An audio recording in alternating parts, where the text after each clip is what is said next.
C'est le débat de ce Smart Impact. On parle du secteur du luxe et de l'économie circulaire avec Marc Dury. Bonjour. Bienvenue. Bonjour. Vous êtes le président de Weston. Jean-Bernard Heyrenot, bonjour. Bienvenue à vous aussi, spécialiste de l'excellence opérationnelle et de l'économie circulaire chez Muse Partners. JM Weston, Marc Dury, c'est une marque française. Déjà, on peut commencer par dire ça parce que tout le monde ne le sait pas. Dont l'histoire commence il y a très longtemps. J'ai lu 1891 dans le Limousin, c'est ça ? Exactement. Alors, c'est quoi aujourd'hui ? Ça représente quoi, Weston ? Combien de salariés ? Quel chiffre d'affaires ? Alors, toujours basé à Limoges pour la manufacture, où nous avons 180 artisans, 350 salariés dans le monde, essentiellement en France et Japon, et 53 millions d'euros de chiffre d'affaires. Ouais. Et des engagements en matière d'économie circulaire dont on va parler ensemble. Vous pouvez nous présenter Muse Partners en quelques mots, là aussi, Jean-Bernard ? Oui, bien sûr. Donc, Muse Partners, c'est un cabinet de conseil indépendant en management et organisation. On est environ 300 collaborateurs aujourd'hui, répartis en France et en Allemagne. Ces enjeux d'économie circulaire, on va parler plus spécifiquement du secteur du luxe, là, mais vous les voyez vraiment grandir, émerger, c'est pas la même chose, hein. Soit on est au stade émerger, soit on est au stade grandir, ou alors au contraire un peu reculer parce qu'on est dans une période politique de retour en arrière. Alors moi, je les vois plutôt grandir, pour reprendre votre terme. Parce qu'il y a quand même plein d'enjeux qui sont associés en fait finalement à l'économie circulaire. Concernant le luxe, est-ce qu'ils se sont concernés spontanément, le secteur du luxe, par l'économie circulaire ? Alors je dirais que oui, en fait, c'est le fondateur d'Hermès qui disait que le luxe, c'est un produit qui se répare, en fait, ou de savoir réparer. Je ne sais plus exactement la phrase. Mais donc, du coup, derrière la réparation, on est en plein dans le cœur de l'économie circulaire. Je crois que côté Weston, en fait, vous avez aussi... la réparation et la durabilité, au sens, on fait des produits qui ne sont pas des produits jetables, quoi. C'est aussi ça. Exactement, oui. La durabilité, c'était vraiment un petit peu la clé de la conception des produits depuis l'origine de l'entreprise, en 1891, avec déjà à l'époque la notion de réparabilité qui venait de la construction choisie pour faire les chaussures et du choix des matériaux qui est aussi important pour garantir cette durabilité du produit. Alors, c'est quoi aujourd'hui la réparation ou la restauration, peut-être c'est le mot qu'on peut employer, de chaussures Weston ? Comment ça marche ? Alors, on répare à peu près 10 000 paires de chaussures par an. Donc, les clients nous les ramènent dans les boutiques. On les renvoie à la manufacture à Limoges. On les remet sur forme, donc la forme d'origine sur laquelle a été faite la chaussure. On enlève la semelle et on va recoudre une semelle complètement neuve tout en nourrissant le cuir du dessus de la chaussure. Donc, ça veut dire que pour le client, il va avoir le sentiment d'avoir une chaussure neuve qui revient chez lui, c'est ça ? On a quasiment le sentiment d'avoir une chaussure neuve puisque la semelle est complètement neuve.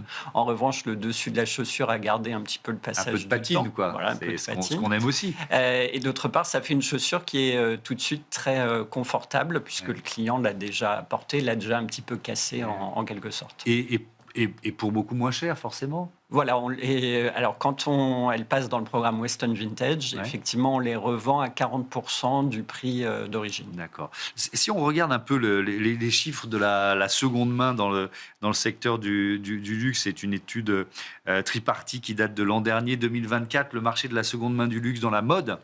On est beaucoup plus général. Croissance annuelle de plus 15,5%. On est à 35 milliards d'euros. Ça, ce sont des chiffres mondiaux. Le secteur du luxe, c'est un impact majeur et donc une circularité potentielle importante, on peut dire ça ? Oui, c'est une circularité potentielle très importante parce qu'en fait, on a aussi des matières qui sont nobles et donc de très bonne qualité. Et donc, du coup, que ce soit dans le recyclage ou la réparation, en fait, il y a un très fort potentiel. On a aussi des produits en fait, qui ont une valeur marchande, même à la revente, qui peut justifier en fait d'avoir des activités de réparation. Maintenant, je pense que le gros sujet, c'est comment on passe d'une activité un petit peu artisanale entre les différentes maisons, par exemple, à quelque chose de beaucoup plus significatif en termes de volume. Et là, je pense que c'est l'enjeu de demain en fait pour le secteur, très clairement. Parce que si on parle de l'impact, il y a parfois ou souvent, je ne sais pas, des ressources assez rares qui sont mobilisées par le secteur du luxe ? Oui, alors c'est un peu l'ADN quand même du secteur, de mobiliser des ressources rares, donc difficiles à obtenir en fait. Et donc en général, quand on dit difficile à obtenir, ça veut dire que ça mobilise quand même beaucoup de ressources pour avoir très peu de matière dans le produit. Je prends par exemple l'or comme illustration. C'est intéressant en fait. Pour avoir 1 kilo d'or, on va extraire et générer environ 20 000 kilos de déchets miniers.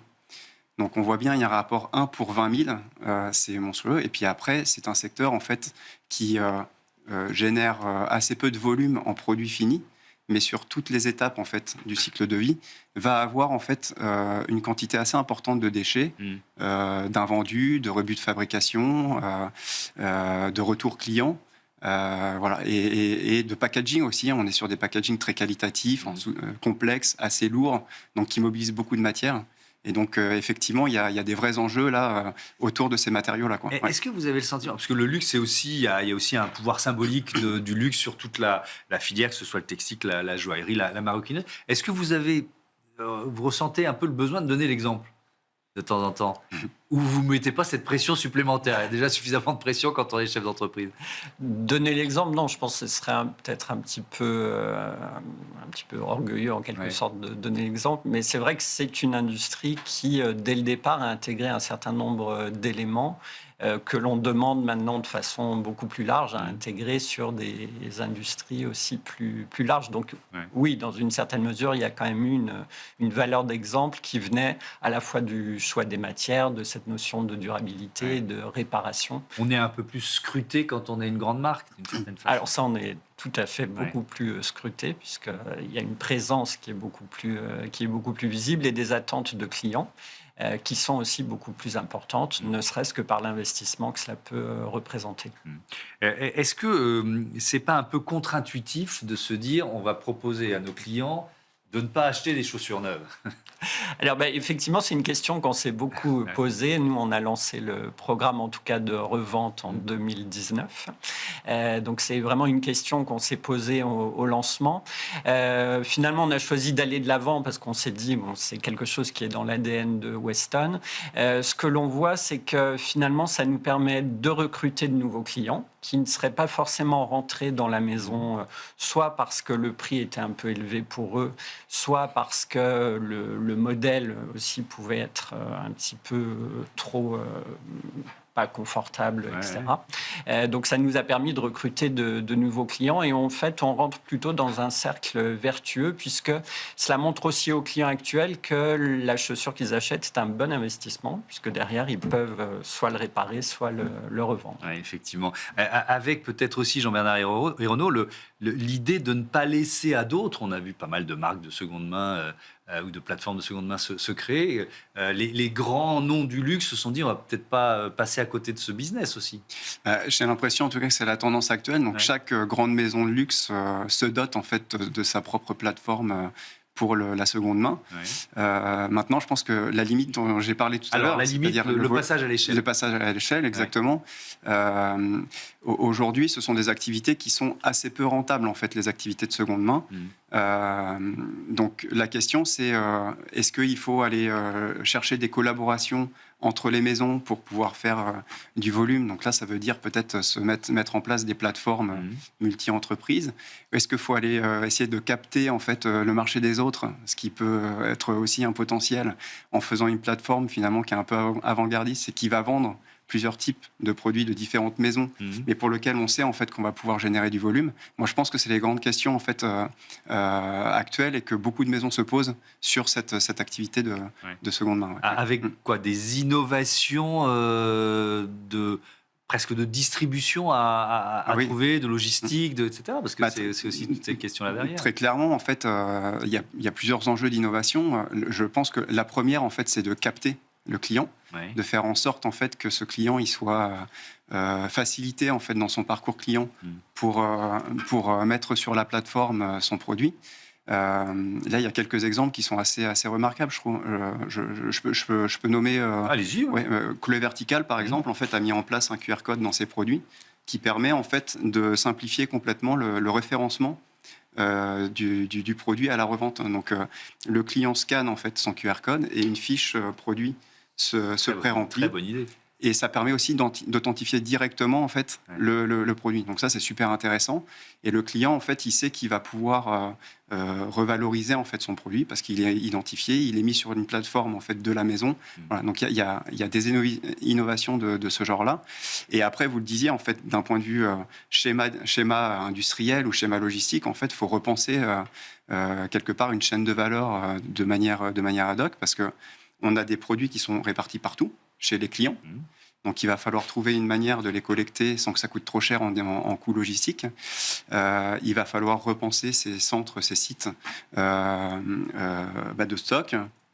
Probablement, en général, on ne peut pas faire de la vente directe comme ça. Il y a des activités quand même un peu de reconditionnement, de réparation qu'il faut industrialiser. Et donc, toutes ces activités-là, en fait, ce sont des nouvelles activités que les grandes maisons en fait doivent penser. Un dernier mot, il nous reste un peu plus d'une minute. Marc Dury, il faut qu'on parle de vos mocassins quand même. Vos mocassins 180, c'est quand même un peu mythique chez Weston.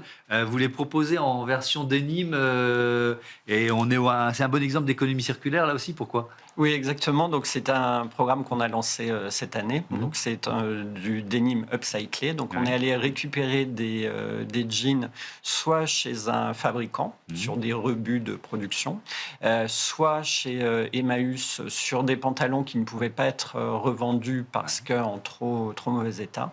Et effectivement, on a utilisé ces matières pour faire une nouvelle version de notre mocassin 180.